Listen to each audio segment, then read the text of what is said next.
Graça e paz da parte de Deus nosso Pai e do Senhor Jesus Cristo. Amém? Quero convidar você a abrir a sua Bíblia em Mateus capítulo 2. Nós estamos hoje no primeiro domingo do mês de dezembro. Eu não sei quanto a você, mas esse é o mês que eu mais aprecio no ano.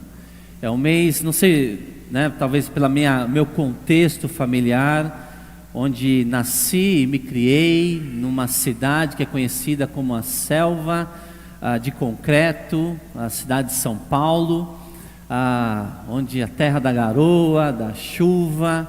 E quando a gente chegava no mês, como família, né, no mês de dezembro, a gente assim tinha um colorido diferente na cidade. Isso nunca mais saiu da minha memória.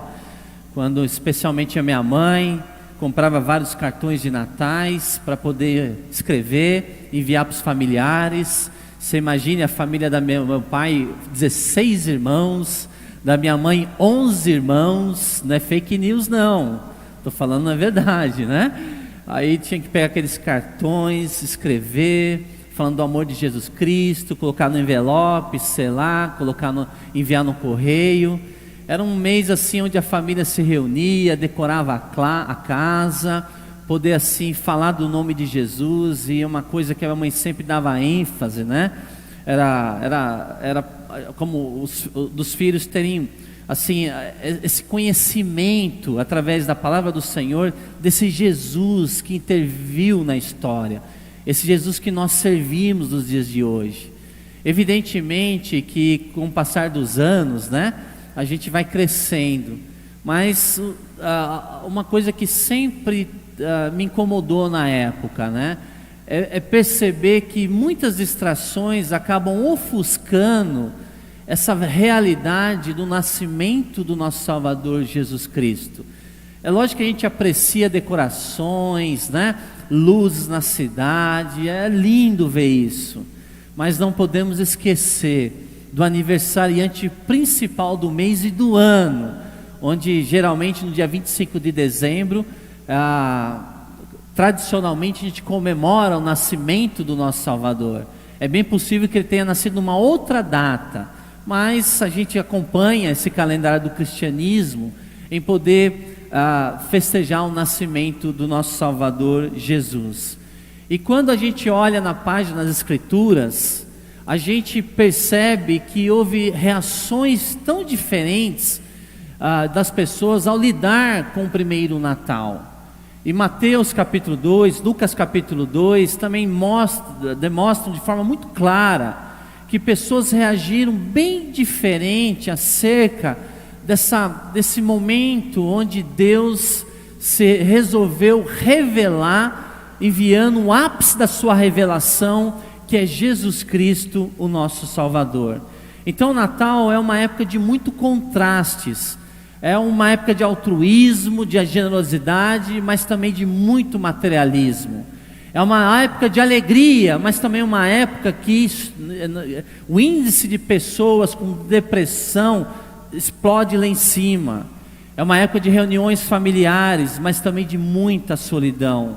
É uma época de paz no coração, mas também é uma época de conflitos em nosso mundo. Contudo, queridos, a gente percebe que Deus nos chama a ter uma reação muito positiva acerca do nascimento de Jesus Cristo. Que nada venha ofuscar, que nenhuma distração venha roubar a nossa devoção a esse Salvador Jesus. Porque essa é a grande questão. Como o nascimento de Jesus foi recebido na sua época? Que reações aconteceram diante desse evento tão maravilhoso?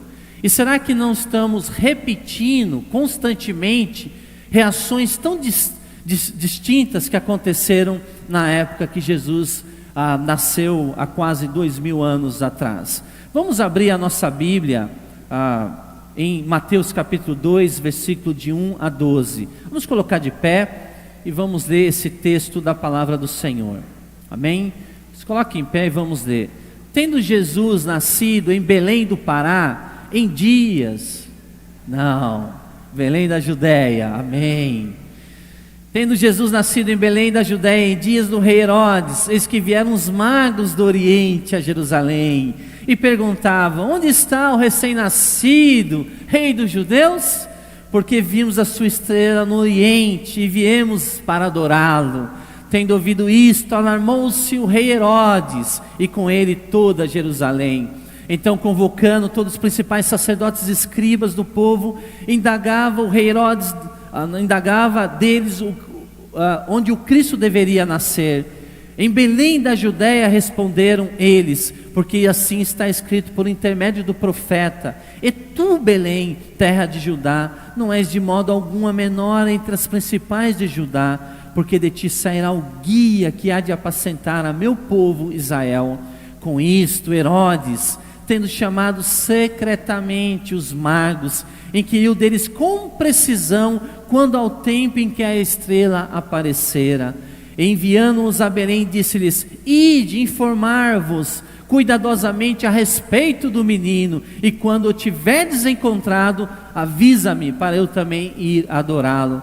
Depois de ouvirem o rei, partiram. Eis que a estrela que viram no Oriente os precedia, até que chegando parou sobre onde estava o menino.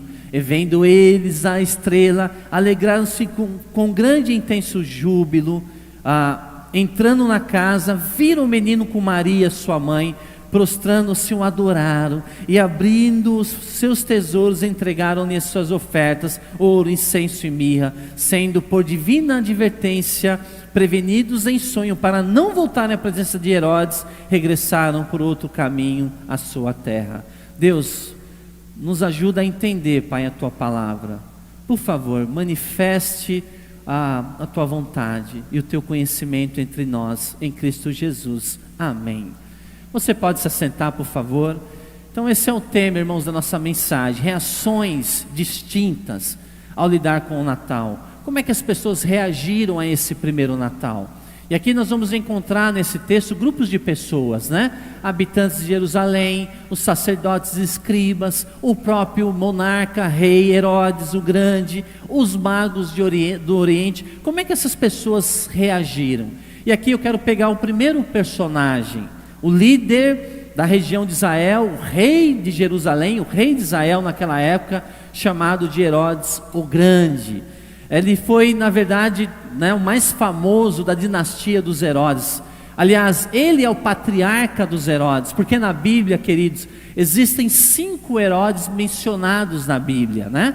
Tem esse Herodes, o primeiro deles, o Grande, né, que a gente vai falar um pouquinho mais sobre ele.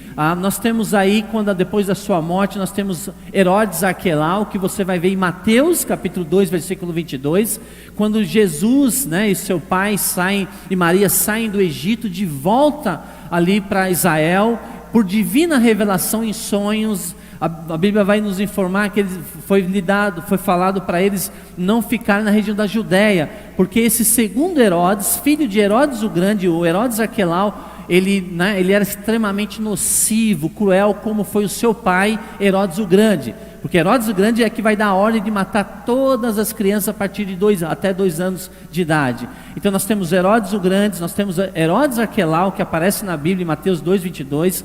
Nós temos Herodes Antipas, que ficou com a Galiléia e Pérea, que também é filho do Herodes o Grande. Ele mandou matar João Batista e trazer sua cabeça na bandeja.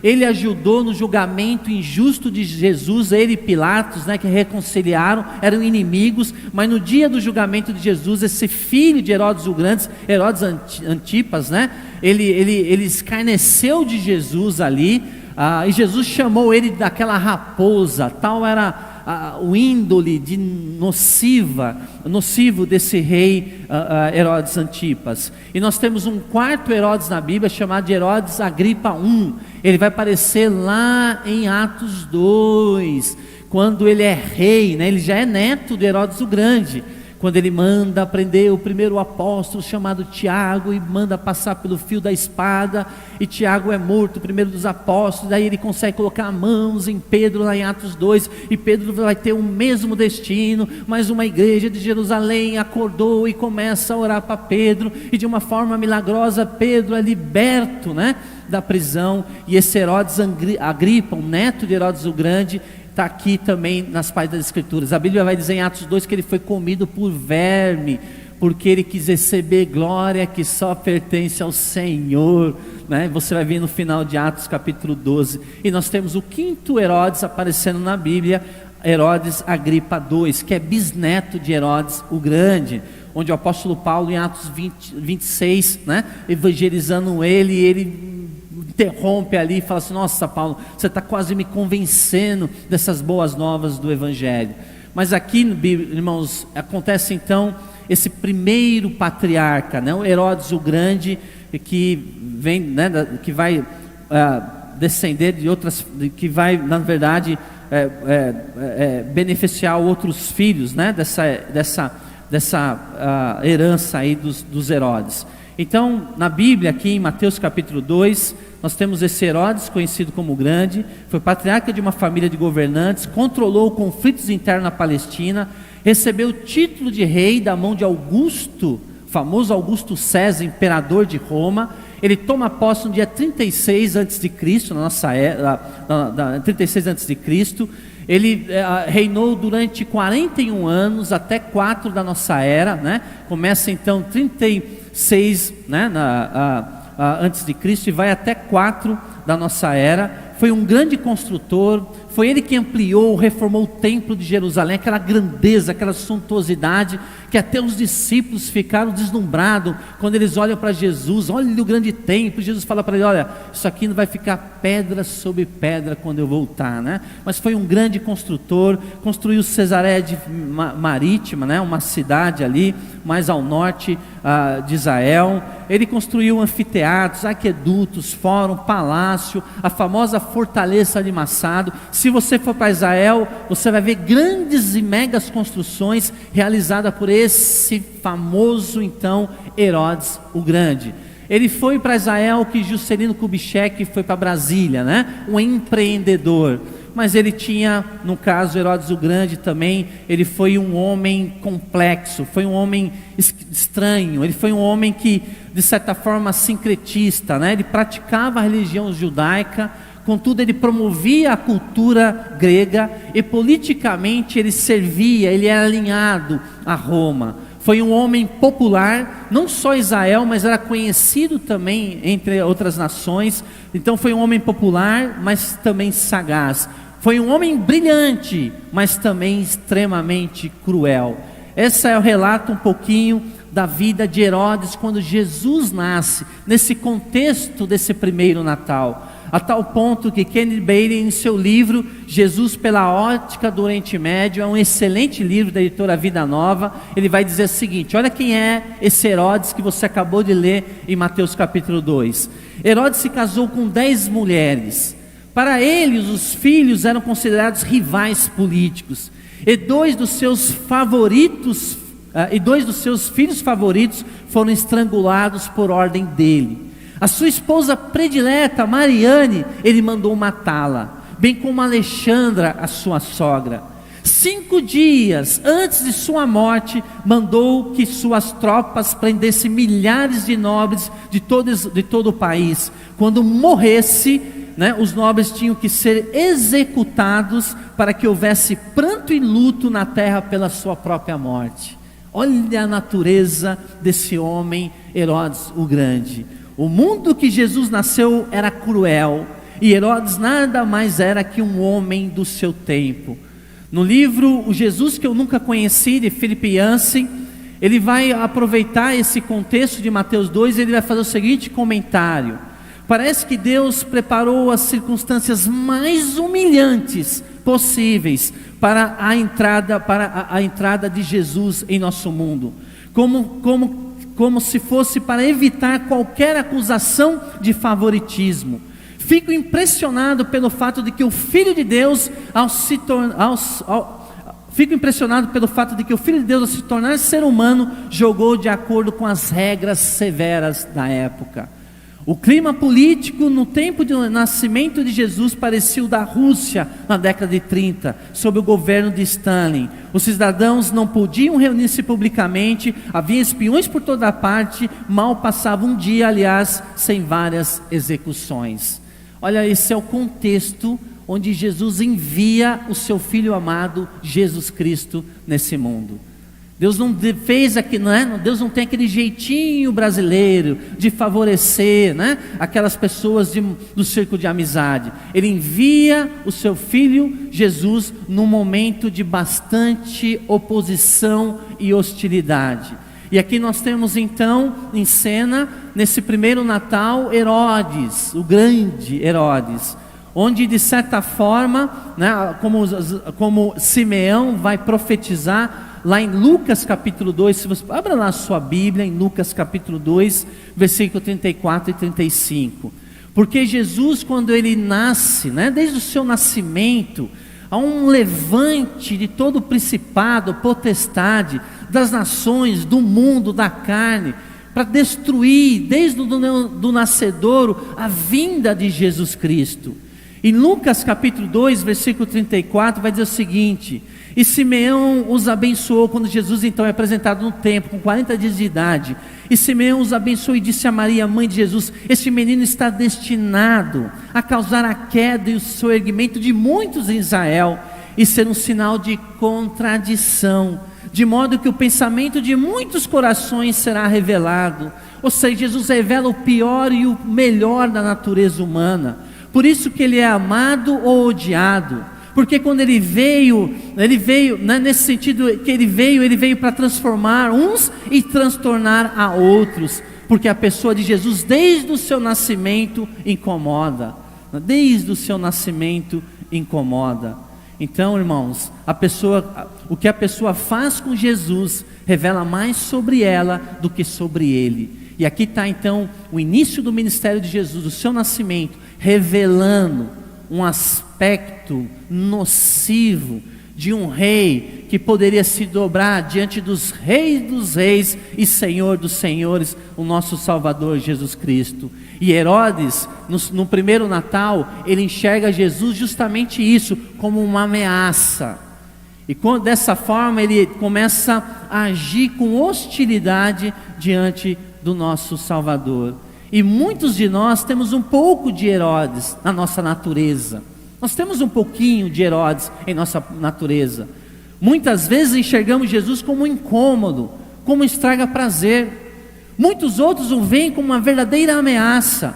E muitos não desejam abrir mão do controle, poder e ostentação, para que Jesus nasça, cresça, se desenvolva com todo o potencial, através da sua vida, no coração daqueles que um dia o aceitaram. Então aqui nós temos a figura de Herodes. Como é Herodes o Grande? Como é que ele lidou, né?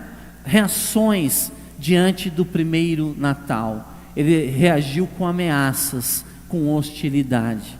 E aqui nós vamos encontrar também nesse texto um outro aspecto, um outro grupo de pessoas, os nossos sacerdotes e escribas, como diz lá no verso número 4, né?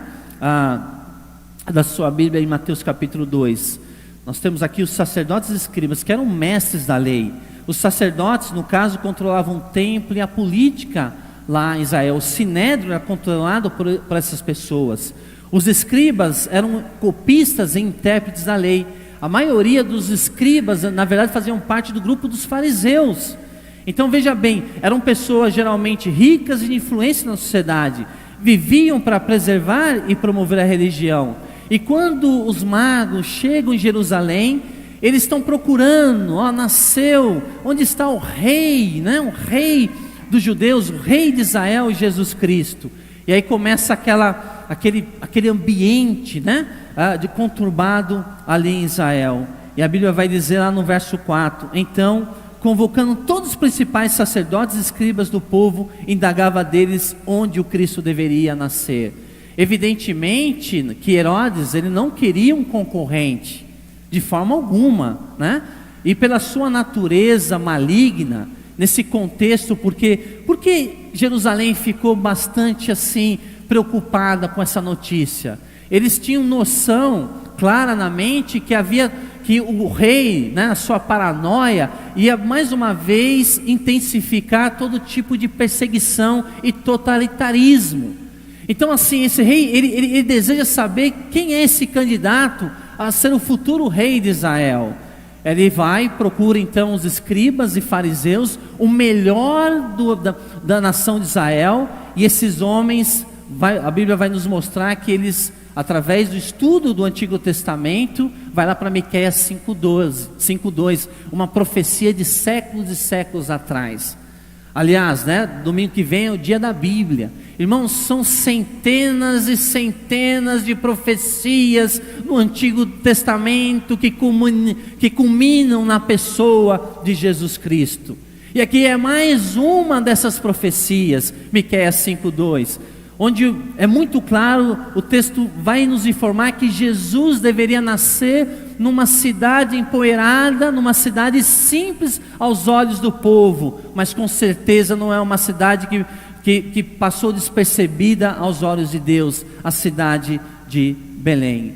Então aqueles homens conheciam as Escrituras e sabiam onde o Messias deveria nascer. Eles dão a resposta para Herodes o Grande, o rei Herodes: olha, é ali, é naquela cidade. E a cidade de Belém dá mais ou menos 9 quilômetros a pé. Você vai, né, de Jerusalém, 9 quilômetros, você está no centro do pequeno povoado de Belém da Judéia. Mas esses homens tão ocupados, tão indiferentes, diante de uma visitação especial de alguém que dividiu a história no meio antes e depois de Cristo, eles não se preocupam em checar, né, serem testemunhas oculares de uma intervenção de Deus na história. Conheciam as Escrituras e sabiam onde o Messias deveria nascer, né, mas não foram até lá. Enquanto os sábios viajaram mais de 1.000 quilômetros, esses magos do Oriente, entre 1.000, 1.200 a 1.500 quilômetros, para poder conhecer, ver de perto o menino Jesus, né? Os escribas e os sacerdotes não percorreram essa enorme distância de 9 quilômetros para conhecer a Jesus Cristo. Irmãos, o oposto de buscar a Deus não é fugir de Deus, mas ficar insensível a Ele. O Deus que nós servimos, Ele continua a se revelar, a falar por meio da sua palavra, através de um cântico, de uma música, através de uma mensagem de WhatsApp. É o Deus que fala, mas um coração de idólatra, um coração endurecido, muitas vezes não é a pessoa que foge de Deus, mas é aquele que fica insensível diante de tantas evidências do amor de Deus sendo derramado por meio da sua palavra e, acima de tudo, por meio do seu Filho, Jesus Cristo. Aqueles homens, sacerdotes e escribas, estavam anestesiados pela verdade, se acostumaram com o sagrado, se acostumaram com muita informação e com isso, né, desenvolveram uma fé tacanha, pequena, uma fé que não realizava grandes coisas para o Senhor. Aqui está então os sacerdotes e escribas. Eles viram Jesus com total apatia, indiferença espiritual. E nos dias de hoje as coisas não são diferentes. Pessoas veem Jesus com uma sonolência paralisante, né? Não tem essa sonolência, essa falta de proatividade. Irmão, nós estamos na presença do Senhor 24 horas. A nossa vida deve ser um culto.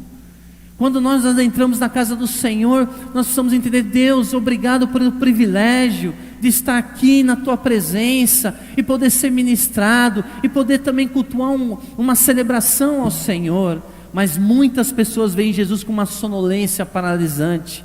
Outros são religiosos e estão tranquilos na sua zona de conforto, né? O mal já não incomoda, o bem já não impressiona, acostumou com o mundo lá fora.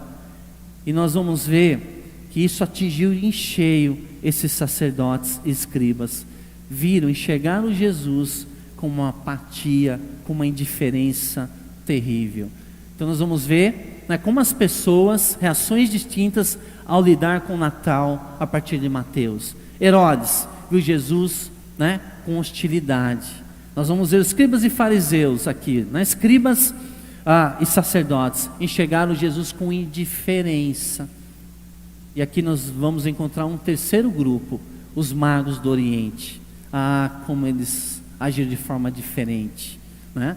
O que a Bíblia não diz acerca deles? Que eram 3, que eram reis. Não há evidências nenhuma de que eram 3 e que eram reis, e muito menos evidência dos seus nomes. Há uma tradição que dizem que é Melquior, Gaspar e Baltazar. Mas o que chama bastante, outra característica acerca desses magos do Oriente, que possivelmente eram sábios da corte, né? Talvez da corte persa, talvez da corte babilônica, ou mesmo árabes. Quem sabe eles exerciam uma atividade de astrólogos, ou astrônomos em último caso, intelectuais que estudavam e acreditavam na movimentação dos astros, que isso afetava o dia a dia das pessoas. Eram possivelmente também peritos na arte de interpretar sonhos, né? Então, esses magos do Oriente, eles foram até o menino Jesus, como o texto mostra no verso número 1. Tendo Jesus nascido em Belém da Judéia em dias do rei Herodes, eis que vieram os magos do Oriente a Jerusalém.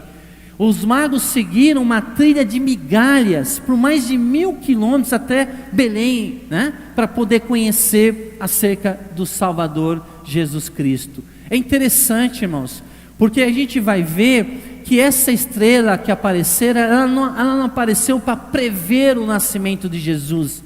Ela aparece para anunciar que o Salvador chegou, que o Salvador nasceu, né? Jesus Cristo nasceu. Então é muito lindo perceber isso, né? Que essa estrela apareceu no relato bíblico para anunciar o nascimento de Cristo, não para prever esse acontecimento. Deus deu a estrela aos magos para proclamar-lhes que já era nascido a criança, conforme o verso 7 e o verso 16 de Mateus capítulo 2. É tão verdade, quando os magos recebem a ordem, né, de retornarem, mas não passarem em Jerusalém para voltar para outro caminho, porque, né, esse Herodes queria matar Jesus, o menino Jesus. Aí o Herodes ele fica enfurecido, né? Como diz o versículo 16, está com a Bíblia aberta? Mateus 2,16. Olha o que vai acontecer. Vendo-se iludido pelos magos, enfureceu-se Herodes grandemente e mandou matar todos os meninos de Belém e de todos os seus arredores de 2 anos para baixo, conforme o tempo do qual com precisão se informara dos magos, né? Olha o verso 7, olha o verso 7, volta um pouquinho o verso 7. Com isso Herodes, tendo chamado secretamente os magos, inquiriu deles com precisão quanto ao tempo em que a estrela aparecera. Então essa estrela aparece não para prever, né? Astrologia, a Bíblia condena, porque a astrologia acaba sendo usado para estudar os movimentos e o alinhamento dos planetas e estrelas, para tentar prever o futuro de alguém. Isso a Bíblia condena. Mas a natureza é usada por Deus para anunciar a sua revelação, a sua glória, como Paulo vai mostrar em Romanos, como Davi vai falar lá em Salmo 19, que os céus proclamam a glória de Deus, ou seja, anuncia a grandeza do Deus que nós servimos. Ou como o apóstolo Paulo vai dizer em Romanos 1, versículo 20, olha o que ele vai dizer em Romanos 1, 20, porque os atributos invisíveis de Deus, quais são os atributos invisíveis de Deus? A sua infinitude, onipotência, sabedoria, onisciência, bondade, eternidade, né? Como diz lá Romanos 1, 20, porque os atributos invisíveis de Deus, assim o seu eterno poder, como também a sua própria divindade, claramente se reconhece desde o princípio do mundo, sendo percebido por meio das coisas que foram criadas. Ou seja, a criação é uma manifestação visível do Deus invisível. Então mesmo um pagão que não tem um acesso ao cristianismo, ele deveria se deslumbrar diante dessa grandeza do Senhor, por meio das coisas que Ele criou, porque a natureza é a caligrafia de Deus, revelando o seu caráter, o seu poder e a sua divindade. E aqui Deus vai usar justamente uma estrela, não para prever, mais uma vez, não como presságio, mas como um anúncio do nascimento de Jesus. E a Bíblia fala que esses magos foram até o menino interesse, né? Os magos do Oriente adoraram o menino. Olha o culto, verso 11 da sua Bíblia. Entrando na casa, viram, já não é mais estrebaria, notou? Por quê? Porque não está mais na estrebaria, eles alugaram uma casa em Belém, ok? Entraram na casa, viram o menino, já não é um recém-nascido. Possivelmente aqui se passaram 2 anos, né? Viram o menino Jesus com Maria sua mãe, prostrando-se o adoraram, e abrindo seus tesouros, entregaram-lhe as suas ofertas, ouro, incenso e mirra. Isso é adoração, irmãos, isso é adoração. Então presentearam o menino com generosidade, tiveram uma atitude de verdadeira devoção. E nós vamos encontrar nesse texto pessoas que lidaram com o Natal de forma tão diferente. Uns com hostilidade, como Herodes, outros com indiferença espiritual e outros com verdadeira devoção. Além desses magos do Oriente, esses sábios do Oriente, dedicarem presentes nobres para Jesus, eles também, né, entregaram para Jesus quilômetros e quilômetros de caminhada ao nosso Salvador. E você, como tem lidado com o Natal? É Jesus o centro das comemorações do seu Natal? Quem é Jesus para você? É Jesus o rei da sua vida? Você já se apropriou dos benefícios do seu nascimento, vida, morte e ressurreição? Você aguarda ansiosamente a sua volta? Porque esse mesmo Jesus que veio há 2000 anos atrás, Ele vai voltar. Ele vai voltar. Queridos, que nesse mês de dezembro possamos preparar o nosso coração, que a gente aquiete a nossa mente, para que a gente ofereça uma verdadeira devoção e culto a esse Jesus que está entre nós. Amém? Que você faça parte, não da turma de Herodes, também não do grupo dos escribas e sacerdotes, mas sim do grupo desses magos, desses sábios do Oriente que vieram tão longe para tributar culto e honra ao nosso Salvador Jesus Cristo. Que o aniversariante principal do ano, do mês, possa fazer toda a diferença, não só nesse mês, mas todos os dias da sua vida. Amém?